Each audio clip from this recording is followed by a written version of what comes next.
Continuamos con la última parte del audiolibro El Kybalión, una obra que transformará tu mente y tu vida. Prepárate para descubrir tu poder oculto en tus pensamientos. Capítulo 13. Género. El género está en todo, todo tiene su principio masculino y femenino. El género se manifestó en todos los planos. El séptimo gran principio hermético, el principio de género, encierra la verdad de que el género se manifiesta en todas las cosas, de que los principios masculinos y femeninos están siempre presentes en plena actividad en todos los fenómenos y en cada uno de los planos de la vida. En este punto es bueno llamar la atención sobre el hecho de que el género, en su sentido hermético, y el sexo, en la acepción ordinariamente aceptada del término, no son lo mismos. La palabra género deriva de la raíz latina que significa concebir, procrear, generar, crear, producir. Un momento de consideración sobre el asunto demostrará que esa palabra tiene un significado mucho más amplio y general que el término sexo, pues este se refiere a las distinciones físicas entre los seres machos y hembras. El sexo no es más que una mera manifestación del género en cierto plano del gran plano físico, el de la vida orgánica. Es necesario que esta distinción se imprima en la mente, porque ciertos escritores que han adquirido algunas nociones de filosofía hermética han tratado de identificar este séptimo principio con estúpidas y a veces reprensibles teorías y enseñanzas concernientes al sexo. El oficio del género es solamente el de crear, producir, generar, etc., y sus manifestaciones son visibles en todos los planos fenomenales.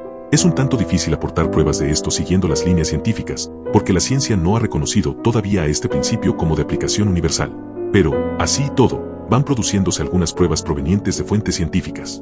En primer lugar, encontramos una manifestación distinta del principio del género entre los corpúsculos, iones o electrones, que constituyen las bases de la materia como la ciencia lo reconoce actualmente, y que, al constituir determinadas combinaciones, forman el átomo, que anteriormente se consideraba como el punto final e indivisible. La última palabra de la ciencia es que el átomo está compuesto por una multitud de corpúsculos, electrones o iones, diversos nombres de la misma cosa, que giran unos en torno de otros y vibran con un elevado grado de intensidad. Pero se postula además que la formación del átomo se debe realmente a que los corpúsculos negativos se pongan a girar en torno de uno positivo. Los corpúsculos positivos parecen ejercer cierta influencia sobre los negativos, impulsando a estos a constituir ciertas combinaciones que dan como resultado la creación o generación de un átomo. Y esto está perfectamente de acuerdo con las más antiguas enseñanzas herméticas, que han identificado siempre al principio masculino del género con lo positivo y al femenino con lo negativo, como en la electricidad, por ejemplo. Puedes agregar ahora que la mente pública se ha formulado una impresión completamente errónea sobre las cualidades del llamado polo negativo de la materia electrizada o magnetizada. Los términos positivos y negativos han sido pésimamente aplicados a este fenómeno. La palabra positivo significa algo real y fuerte en comparación con la irrealidad o debilidad del negativo. Pero nada está más lejos de los hechos reales de los fenómenos eléctricos. El polo negativo de la batería es realmente el polo N por el cual se manifiesta la generación o producción de formas y energías nuevas. Nada hay de negativo en él. Los hombres de ciencia de mayor autoridad están actualmente empleando la palabra cátodo en vez de negativo, derivando cátodo de una raíz griega que significa desciende, el recorrido o camino de la generación, etc. Del cátodo emerge el torbellino de electrones o corpúsculos. Del mismo polo surgen esos maravillosos rayos que han revolucionado las concepciones científicas durante la pasada década. El polo catódico es la madre de todos los extraños fenómenos que han convertido en inútiles a los antiguos libros de texto y que han hecho que teorías mucho tiempo aceptadas hayan sido relegadas al montón de los desechos de las especulaciones científicas. El cátodo, o polo negativo, es el principio madre de los fenómenos eléctricos y de las más sutiles formas de materia que la ciencia conoce actualmente. De manera, pues, que existen poderosas razones que impulsan a rechazar el término negativo, insistiendo en sustituirlo por la palabra femenino, en vez del término antiguo. Los hechos nos conducen a esto, sin tener en cuenta para nada la doctrina hermética, y, por consiguiente, emplearemos la palabra femenino, en vez de negativo, al hablar de dicho polo de actividad. Las últimas enseñanzas científicas dicen que los corpúsculos o electrones creadores son femeninos. La ciencia dice que están compuestos por electricidad negativa, y nosotros que están compuestos por energía femenina. Un corpúsculo femenino se destaca, o mejor dicho, deja a un corpúsculo masculino y comienza una nueva carrera. Activamente busca una unión con un corpúsculo masculino, animado por el impulso natural a crear nuevas formas de materia o energía. Cierto autor va aún más lejos y dice que, enseguida busca, por su propia voluntad, una unión. Este desprendimiento y unión forman la base de la mayor parte de las actividades en el mundo químico. Cuando un corpúsculo femenino se une a otro masculino, empieza determinado proceso. Las partículas femeninas vibran más intensamente bajo la influencia de la energía masculina y giran rápidamente en torno de esta última. El resultado es el nacimiento de un nuevo átomo. Este nuevo átomo está compuesto realmente por una unión de electrones masculinos y femeninos, pero cuando la unión se efectúa el átomo es una cosa separada, que posee ciertas propiedades, pero que ya no manifiesta más la propiedad de electricidad en libertad. El proceso del desprendimiento o separación de los electrones femeninos se llama ionización. Estos electrones o corpúsculos son los obreros más activos en el campo de la naturaleza. De sus uniones o combinaciones surgen las diversas manifestaciones de la luz, del calor, de la electricidad, del magnetismo, de la atracción, de la repulsión, de las afinidades químicas y sus contrarios, así como otros fenómenos de índole similar. Y todo surge de la operación del principio de género en el plano de la energía. El papel del principio masculino parece ser el de dirigir a cierta energía inherente hacia el principio femenino, poniendo así en actividad el proceso creador. Pero el principio femenino es el único que ejecuta siempre el trabajo activo creador en todos los planos absolutamente. Pero, sin embargo, cada principio es incapaz de energía operadora sin la ayuda del otro. En algunas de las formas de la vida los dos principios se combinan en un solo organismo. Por esta razón, todo en el mundo orgánico manifiesta ambos géneros. Siempre está el principio masculino presente en la forma femenina. Las enseñanzas herméticas comprenden en gran parte la operación de los dos principios del género en la producción y manifestación de las diversas formas de energía, etc., pero no es necesario entrar en detalle sobre el mismo en este asunto, pues no es posible endosarlas momentáneamente con pruebas científicas que aún no existen, debido a que la ciencia no ha progresado todavía suficientemente. Pero el ejemplo expuesto sobre los fenómenos de los electrones o corpúsculos demuestra que la ciencia está en el verdadero camino y también da una idea general sobre los principios subyacentes. Algunos investigadores científicos han anunciado su creencia de que, en la formación de los cristales, se encuentra algo que corresponde a una especie de actividad sexual, lo que es una prueba más de la dirección de donde sopla el viento actualmente sobre el campo de la ciencia. Y cada año que pasa aportará nuevos hechos que corroborarán la exactitud del principio hermético de género. Se encontrará que el género está en operación constante, manifestándose en todo el campo de la materia inorgánica, así como en el campo de la energía o fuerza. La electricidad se considera actualmente como algo, en lo que todas las demás formas de energía se mezclan o disuelven. La teoría eléctrica del universo es la última doctrina científica emitida, y está adquiriendo rápidamente gran popularidad y aceptación. Y de esto se deduce que, si hemos podido descubrir en el fenómeno de la electricidad, en la misma raíz o fuente de sus manifestaciones, una evidencia clara e inequívoca de la presencia del género y de sus actividades, se puede afirmar sin miedo que la ciencia llegará, últimamente, a ofrecer pruebas de la existencia, en todos los fenómenos del universo, de ese gran principio hermético, el principio de género. No es necesario perder el tiempo hablando del conocido fenómeno de la atracción y de la repulsión, de los átomos, de la afinidad química, de los amores y odios de las moléculas, de la atracción o cohesión entre las partículas de la materia. Esos hechos son harto conocidos como para exigir mayores comentarios. Pero, ¿se ha pensado alguna vez en que todas esas cosas no son más que manifestaciones del principio de género? No se ve claramente que el fenómeno es general, trátese de corpúsculos, moléculas o electrones. Y todavía más. No es enteramente razonable y lógica la enseñanza hermética que afirma que la misma ley de la gravitación, esa extraña atracción por la cual todas las partículas y cuerpos en el universo tienden unos hacia otros, no es sino otra manera de manifestarse del principio del género, que opera en la dirección de atraer las energías masculinas hacia las femeninas y viceversa. No es posible ofrecer pruebas científicas por el momento, pero si se examinan los fenómenos a la luz de las doctrinas herméticas sobre el asunto se verá que no existe hipótesis alguna mejor que la actual, que explique los problemas. Sométense todos los fenómenos físicos a la prueba, y se verá que el principio del género se hace evidente. Pasemos ahora a considerar la operación de este principio en el plano mental. Muchos hechos interesantes están esperando nuestro examen. Capítulo 14. Género mental. Los estudiantes de psicología que han seguido atentamente el tren del pensamiento moderno en lo que respecta a los fenómenos mentales habrán quedado extrañados de la rara insistencia de la idea o concepto de la dualidad mental que se ha manifestado tan fuertemente durante los 10 o 15 años últimos, y que ha dado origen a gran número de plausibles teorías concernientes a la naturaleza y constitución de esa doble mente. El difunto Thomson J. Hudson alcanzó gran popularidad en 1893 al enunciar su conocida teoría sobre las mentes objetiva y subjetiva, que, según sostenía, existían en cada individuo. Otros autores han llamado igualmente la atención con sus teorías referentes a las mentes consciente y subconsciente, mentes voluntaria e involuntaria, mente activa y pasiva, etc. Esas teorías podrán diferir según cada autor, pero siempre queda el principio básico que es el de la dualidad mental. El estudiante de la filosofía hermética se siente tentado por la sonrisa cuando lee y oye hablar de esas numerosas teorías nuevas, respecto a la dualidad de la mente, adhiriéndose cada escuela tenazmente a su propia doctrina, proclamando cada una con empeño que ha sido ella la que ha descubierto la verdad. El estudiante que hojee el libro de la historia oculta encontrará en su mismo principio referencias a las antiguas enseñanzas herméticas sobre el principio del género. Y si prosigue su examen, encontrará que esa antigua filosofía conoció el fenómeno de la dualidad mental y la explicó mediante la teoría del género en la mente. Este concepto del género mental puede ser explicado en pocas palabras a los estudiantes que ya se han familiarizado con las teorías modernas que aluden al mismo. El principio masculino de la mente corresponde a la llamada mente objetiva, mente consciente, mente voluntaria o activa, etc., en tanto que el principio femenino corresponde a la llamada mente subjetiva, subconsciente, involuntaria, pasiva, etc. Por supuesto, la enseñanza hermética no concuerda con las muchas teorías modernas concernientes a las dos fases de la mente, ni admite muchos de los hechos proclamados por esas escuelas en apoyo de ese doble aspecto. Si indicamos la base de la concordancia, es para facilitar al estudiante la asimilación de los conocimientos adquiridos con anterioridad sobre la filosofía hermética. Los estudiantes de Hudson conocerán la proposición que se hace en el principio del segundo capítulo de su obra, The Law of Psychic Phenomena, la ley de los fenómenos psíquicos, que dice, la jerigonza mística de los filósofos herméticos expresa la misma idea general, o sea la dualidad de la mente. Si el Dr. Hudson se hubiera tomado el trabajo de descifrar algo más, la jerigonza mística de la filosofía hermética hubiera recibido mucha luz sobre el punto de la dualidad de la mente, pero entonces, quizás, su obra más interesante no hubiera sido escrita. Consideremos ahora las enseñanzas herméticas concernientes al género mental. Los instructores herméticos imparten enseñanzas concernientes a este punto, pidiendo a sus discípulos que se atengan al proceso de su propia conciencia, a su propio yo. El discípulo fija entonces su atención internamente sobre el ego que está en cada uno de nosotros. Cada estudiante ve que su propia conciencia le da como primer resultante de la existencia de su yo soy. Esto, al principio, parece ser la palabra final de la conciencia, pero un examen ulterior desprende el hecho de que esto, yo soy, puede separarse en dos partes distintas o aspectos que, si bien trabajan al unísono y en conjunción, sin embargo puede ser separadas en la conciencia. Si bien al principio parece que solo existe un único yo, un examen más cuidadoso revela que existe un yo y un mí. Este par mental difiere en características y naturaleza, y el examen de esta, así como de los fenómenos que surgen de la misma, arrojan gran luz sobre muchos de los problemas de la influencia mental.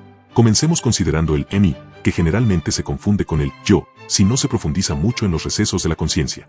El hombre piensa de sí mismo, en su aspecto de mí o me, como si estuvieran compuesto por ciertos sentimientos, agrados, gustos y disgustos, hábitos, lazos especiales, características, etc., todo lo cual forma su personalidad, o el ser que conoce él mismo y los demás. El hombre sabe que estas emociones y sentimientos cambian, que nacen y mueren, que están sujetos al principio del ritmo y al de la polaridad, cuyos principios lo llevan de un extremo a otro. También piensa de sí mismo como cierta suma de conocimientos agrupados en su mente, que forman así una parte de él. Este es el mí, o me, del hombre. Pero quizás hemos precedido demasiado a prisa. El mí, de muchos hombres está compuesto en gran parte de la conciencia que tiene de su propio cuerpo y de sus apetitos físicos, etc. Y, estando su conciencia limitadas en alto grado a su naturaleza corporal, prácticamente viven allí. Algunos hombres van tan allá en esto que consideran su apariencia personal como parte de su mí, y realmente la consideran parte de sí mismo. Un escritor dijo con mucho humorismo en una oportunidad que el hombre se compone de tres partes: alma, cuerpo y vestidos. Y esto haría que muchos perdieran su personalidad si se les despojara de sus vestidos. Pero, aun aquellos que no están tan estrechamente esclavizados con la idea de su apariencia personal, lo están por la conciencia de sus cuerpos. No pueden concebirse sin él. Su mente les parece que es algo que pertenece a su cuerpo, lo que, en muchos casos, es realmente cierto. Pero conforme el hombre adelanta en la escala de la conciencia, va adquiriendo el poder de desprender a su mí de esa idea corporal, y puede pensar de su cuerpo que es algo que pertenece a su propia parte mental. Pero aún entonces es muy capaz de identificar el mí completamente con sus estados mentales, sensaciones, etc., que siente existen dentro de él. E identificará esos estados consigo mismo, en vez de estimarlos como simples cosas, producidas por su mentalidad, existentes en él, dentro de él y proviniendo de él, pero que, sin embargo, no son el mismo. Puede comprobar también que esos estados cambian mediante un esfuerzo volitivo, y que es capaz de producir una sensación o estado de naturaleza completamente opuesta de la misma manera, y, sin embargo, sigue existiendo siempre el mismo mí. Después de un tiempo, podrá así dejar a un lado esos diversos estados mentales, emociones, sentimientos, hábitos, cualidades, características y otras posesiones personales, considerándolas como una colección de cualidades, curiosidades o valiosas posesiones del no mí. Esto exige mucha concentración mental y poder de análisis de parte del estudiante. Pero ese trabajo es posible, y hasta los que no están muy adelantados pueden ver, en su imaginación, cómo se realiza el proceso descrito. Después de realizado ese ejercicio, el discípulo se encontrará en posesión consciente de un ser, que puede ser considerado bajo su doble aspecto del yo y de mí. El mí se sentirá como algo mental en lo que pueden producirse los pensamientos, ideas, emociones, sentimientos y otros estados mentales. Puede ser considerado como si fuera la matriz mental, según decían los antiguos, capaz de generar mentalmente. Este mí se denuncia a la conciencia poseyendo poderes de creación y generación latentes, de todas clases. Su poder de energía creadora es enorme, según puede sentirlo uno mismo.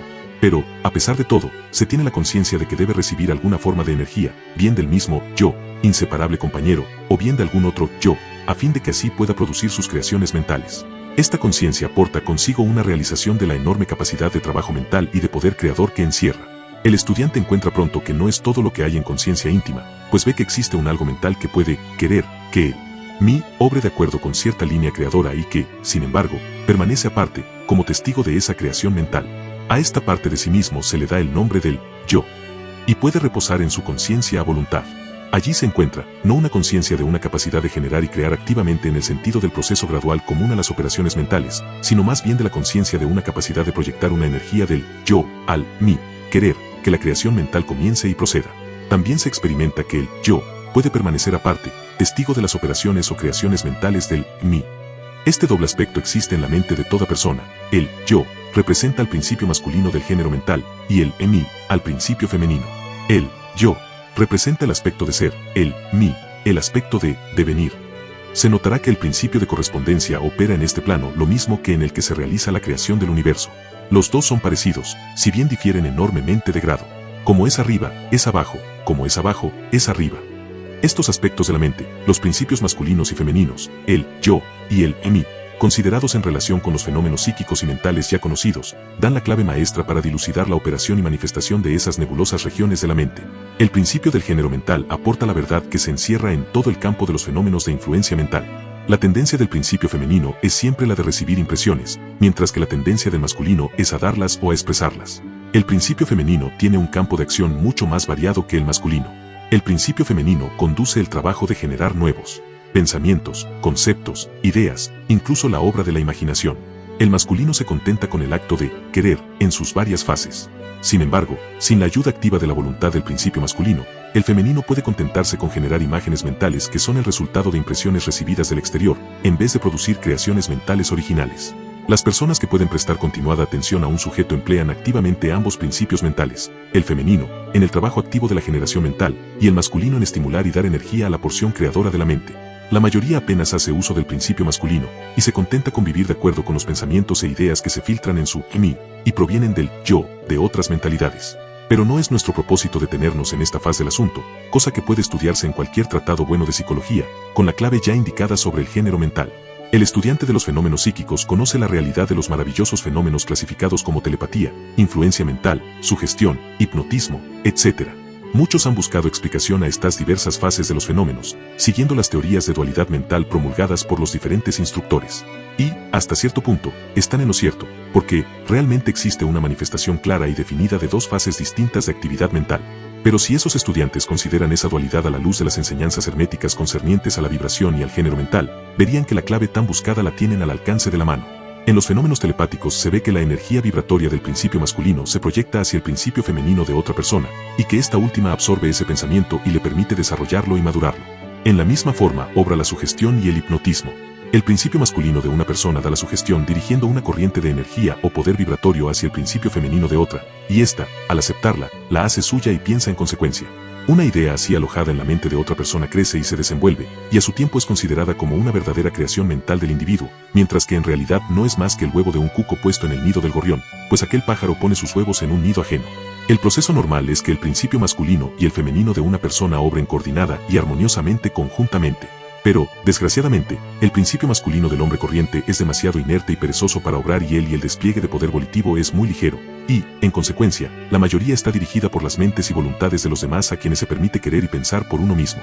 ¿Cuántos pensamientos u obras originales hace el hombre corriente? No es la mayoría de los hombres simple sombra o eco de los que tienen una mente o voluntad más fuerte que la suya. La perturbación proviene de que el hombre corriente descansa casi completamente en su conciencia del mí, y no comprende que, realmente tiene un yo. Está polarizado en su principio femenino mental, y su principio masculino, en el que reside la voluntad, está inactivo e inerte. El hombre fuerte del mundo manifiesta invariablemente el principio masculino de voluntad, y su fuerza depende materialmente de este hecho. Y en vez de vivir en las impresiones que le producen otras mentalidades, domina su propia mente, mediante su voluntad, obteniendo así la clase de imágenes mentales que quiere y dominando así también las mentes ajenas de la misma manera. Contémplese un hombre fuerte y véase cómo se las arregla para implantar sus gérmenes mentales en la mente de las masas, obligándolas así a pensar de acuerdo con sus deseos. Este es el por qué las masas son como rebaños de carneros, que nunca originan una idea propia ni emplean sus propios poderes y actividades mentales. La manifestación del género mental puede notarse en todas partes diariamente. Las personas magnéticas son las que pueden emplear su principio masculino para imprimir sus ideas sobre los demás. El actor que hace reír o llorar a la concurrencia está haciendo uso de este principio. Igualmente sucede con el orador, político, predicador o cualquier otro que atraiga la atención pública.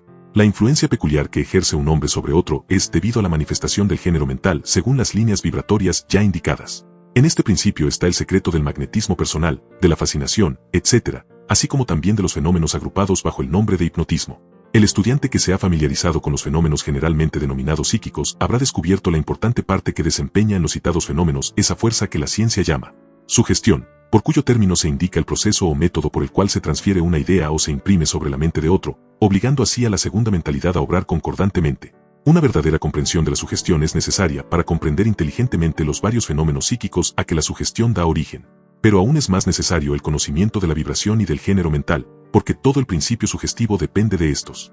Los escritores sobre la materia de sugestión dicen que la mente objetiva o voluntaria es la que hace la impresión mental o sugestión sobre la mente subjetiva o involuntaria.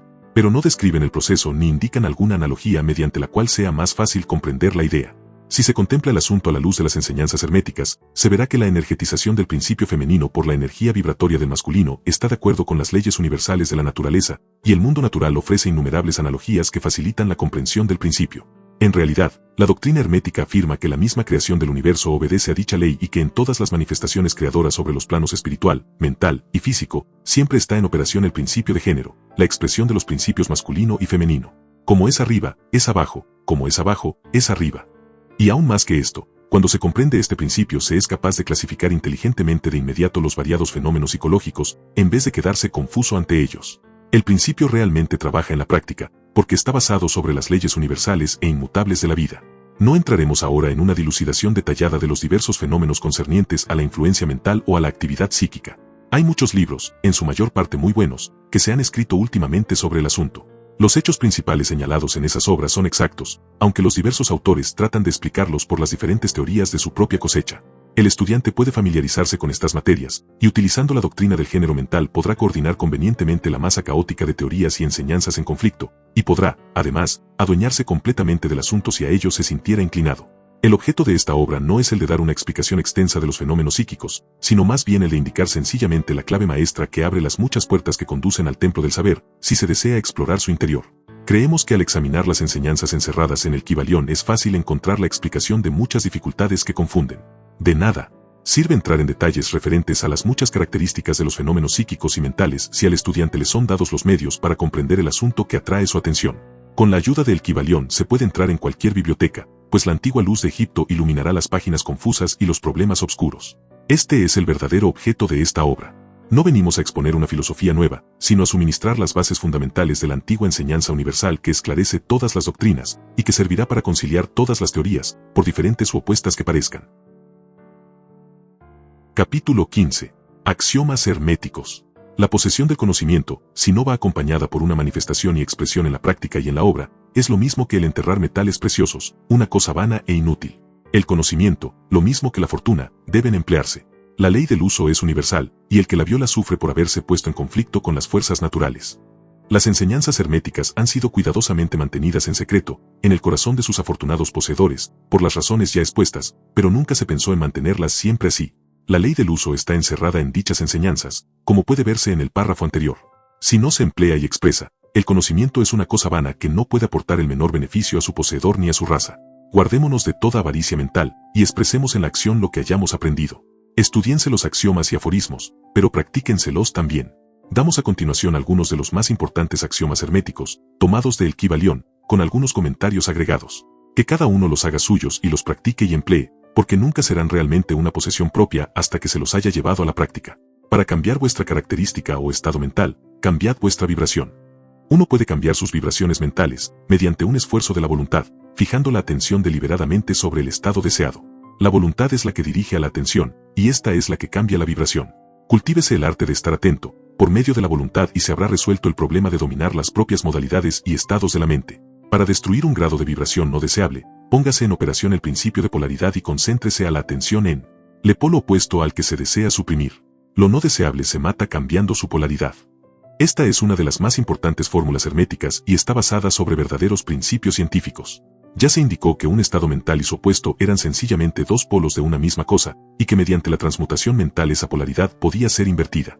Los modernos psicólogos conocen ese principio y lo aplican para disolver los hábitos no deseables, aconsejando a sus discípulos la concentración sobre la opuesta cualidad.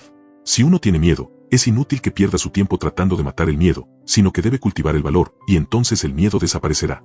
Algunos autores han expresado esta idea, ilustrándola con el ejemplo de una habitación oscura. No hay que perder el tiempo tratando de arrojar afuera a la oscuridad, sino que es muchísimo mejor abrir las ventanas y dejar entrar la luz, y la oscuridad desaparecerá por sí sola. Para matar una cualidad negativa es necesario concentrarse sobre el polo positivo de esa misma cualidad, y las vibraciones cambiarán gradualmente de negativas en positivas, hasta que finalmente se polarizará en el polo positivo, en vez de estarlo en el negativo. La inversa es también verdad, porque muchos han encontrado el dolor por haberse permitido vibrar demasiado constantemente en el polo negativo de las cosas. Cambiando la polaridad pueden dominarse las modalidades y estados mentales, rehaciendo toda la disposición propia y construyendo así el carácter. Mucha parte del dominio que los herméticos avanzados poseen sobre su mentalidad es debida a la inteligente aplicación de la polaridad, que es uno de los más importantes aspectos de la transmutación mental. Recuérdese el axioma hermético, citado anteriormente, que dice: la mente, así como los metales y los elementos, puede transmutarse de grado en grado, de condición en condición, de polo a polo, de vibración en vibración. Dominar la polaridad significa dominar los principios de la transmutación alquimia mental, porque, salvo que se adquiera el arte de cambiar la propia polaridad, no se podrá afectar el ambiente que nos rodea. Si comprendemos ese principio podemos cambiar nuestra propia polaridad, así como la de los demás, siempre que dediquemos a ello el tiempo, el cuidado, el estudio y la práctica necesarios para dominar ese arte. El principio es verdad, pero los resultados que se obtienen dependen de la persistente paciencia y práctica del estudiante. El ritmo puede neutralizarse mediante el arte de la polarización. Como ya explicamos en los capítulos anteriores, los herméticos sostienen que el principio del ritmo se manifiesta en el plano mental, así como en el plano físico, y que la encadenada sucesión de modalidades, sentimientos, emociones y otros estados mentales, son debida al movimiento oscilante del péndulo mental, que nos arrastra de un extremo a otro. Los herméticos enseñan además que la ley de la neutralización nos capacita, en gran extensión, a sobreponernos a la operación del ritmo en la conciencia. Como ya hemos explicado, existe un plano de conciencia superior, así como uno inferior, y el maestro, elevándose mentalmente al plano superior, hace que la oscilación del péndulo mental se manifieste en el plano inferior, mientras él permanece en el otro, librando así su conciencia de la oscilación contraria. Esta se efectúa polarizándose en el yo superior, elevando así las vibraciones mentales del ego sobre el plano de conciencia ordinario. Es lo mismo que levantarse por encima de una cosa y permitir que ésta pase por debajo. El hermético avanzado se polariza en el polo positivo de su ser, el yo soy, más bien que en el polo de su personalidad, y, rehusando y negando la operación del ritmo, se eleva sobre su plano de conciencia, permaneciendo firme en su afirmación de ser, y la oscilación pasa en el plano inferior, sin cambiar para nada su propia polaridad. Esto lo realizan todos los individuos que han alcanzado cualquier grado de dominio propio, comprendan o no la ley. Esas personas rehúsan sencillamente el dejarse arrastrar por la oscilación, y afirmando resueltamente su superioridad permanecen polarizados positivamente. El maestro, por supuesto, alcanza un mayor grado de perfeccionamiento porque comprende perfectamente la ley que está dominando con la ayuda de una ley superior, y mediante su voluntad adquiere un grado de equilibrio y firmeza casi imposible de concebir por los que se dejan llevar de un lado a otro por las oscilaciones de la emotividad. Recuérdese siempre, sin embargo, que el principio del ritmo no puede ser destruido, porque es indestructible. Solo es posible sobreponerse a una ley equilibrándola con otra, manteniéndose así el equilibrio. Las leyes del equilibrio operan tanto en el plano mental como en el físico, y la comprensión de esas leyes le permiten a uno sobreponerse a ellas, contrabalanceándolas. Nada escapa al principio de causa y efecto, pero hay muchos planos de causalidad y uno puede emplear las leyes del plano superior para dominar a las del inferior. Comprendiendo la práctica de la polarización, el hermético se eleva al plano superior de causalidad, equilibrando así las leyes de los planos inferiores. Elevándose sobre el plano de las causas ordinarias se convierte uno, hasta cierto punto, en una causa, en vez de ser un simple efecto. Pudiendo dominar los sentimientos y modalidades propias, y neutralizando el ritmo, se puede rehuir gran parte de las operaciones de la ley de causa y efecto en el plano ordinario. Las masas se dejan arrastrar, obedeciendo al ambiente que las rodea, a las voluntades y deseos de algunos hombres más fuertes que ellas, a los efectos de las tendencias heredades o a las sugestiones u otras causas exteriores, no siendo más que simples fichas en el tablero de ajedrez de la vida. Elevándose sobre esas causas, los herméticos avanzados buscan un plano de acción mental superior, y dominando sus propias cualidades, se crean un nuevo carácter, cualidades y poderes, mediante los cuales se sobreponen a su ambiente ordinario, haciéndose así directores en vez de dirigidos. Esos individuos ayudan a la realización del juego de la vida conscientemente, en vez de dejarse mover por influencias, poderes o voluntades externas. Emplean el principio de causa y efecto en vez de dejarse dominar por él. Por supuesto, aún los seres más elevados están sujetos a este principio según se manifiesta en los planos superiores, pero en los inferiores son señores y no esclavos. Según dice el Kybalión, el sabio sirve en lo superior, pero rige en lo inferior. Obedece a las leyes que están por encima de él, pero en su propio plano y en las que están por debajo de él, rige y ordena. Sin embargo, al hacerlo, forma parte del principio en vez de oponerse al mismo. El sabio se sumerge en la ley, y comprendiendo sus movimientos, opera en ella en vez de ser su ciego esclavo. Semejantemente al buen nadador, va de aquí para allá, según su propia voluntad, en vez de dejarse arrastrar como el madero que flota en la corriente. Sin embargo, el nadador, el sabio y el ignorante, están todos sujetos a la ley. Aquel que esto comprenda va en el buen camino que conduce a la maestría. Para concluir, recordamos nuevamente el axioma hermético que dice que la verdadera transmutación hermética es un arte mental. En dicho axioma el hermético indica que el ambiente externo se influencia mediante el poder de la mente. El universo, que es totalmente mental, puede ser solamente dominado mediante la mentalidad. En esta verdad se encontrará la explicación de todos los fenómenos y manifestaciones de los diversos poderes mentales que tanto están atrayendo la atención actualmente, en pleno siglo XX. Tras toda la enseñanza dada por las diversas escuelas o religiones, yace siempre constantemente el principio de la substancialidad mental del universo. Si este es mental, en su naturaleza intrínseca, fácilmente se deduce que la transmutación mental debe modificar y transformar las condiciones y los fenómenos del universo, y que la mente debe ser el mayor poder que pueda afectar sus fenómenos. Si se comprende esta verdad, todos los llamados milagros y maravillas dejarán de tener punto alguno oscuro, porque la explicación es por demás clara y sencilla. El todo es mente, el universo es mental. El esoterismo es rico en palabras claves, símbolos y esencias conceptuales. Su transmisión, a través de las edades, implicó un esforzado aprendizaje, una memorización de significados, acentos, y una persistente custodia de sus valores originales para que nada de lo preservado perdiera su color, su sabor, su propósito y su intensidad. Al amparo de tales premisas fue creciendo paulatinamente el árbol de la ciencia hermética que reconoce como sus raíces a el Kybalión. Y este último resumen de un conocimiento intemporal, encontró en Hermés Trismegisto a su más consumado mentor y mensajero. En estas páginas redactadas con hondura y exactitud por 3 iniciados, es posible pasar revista a tópicos realmente sapienciales sobre la filosofía oculta. Sus principios rectores, en los que el mentalismo, la correspondencia, la vibración, la polaridad, causa y efecto, y la generación juegan papeles preponderantes, la transmutación mental, la totalidad, el universo mental, la paradoja divina y los axiomas herméticos son tan solo algunos de los temas también expuestos aquí. El Kybalión es, pues, una exposición sincera y rotunda de los esquemas básicos del esoterismo, y como muy bien lo señalan los 3 iniciados, no se proponen erigir un nuevo templo de la sabiduría, sino poner manos del investigador la llave que abrirá las numerosas puertas internas que conducen hacia el templo del misterio. Y, en rigor de la verdad, las muchas reediciones de esta obra, su constante renovación, a través de los distintos círculos herméticos del mundo en sus reflexiones, pláticas, conferencias y clases, son ratificación elocuentísima de las bondades de una doctrina que ilumina a la humanidad desde hace siglos. Me siento profundamente honrado de haber compartido con ustedes este fascinante viaje a través del audiolibro del Kybalión. Gracias de corazón por llegar hasta el final, su curiosidad ilumina el cosmos, sigamos aprendiendo juntos y que las estrellas nos guíen siempre.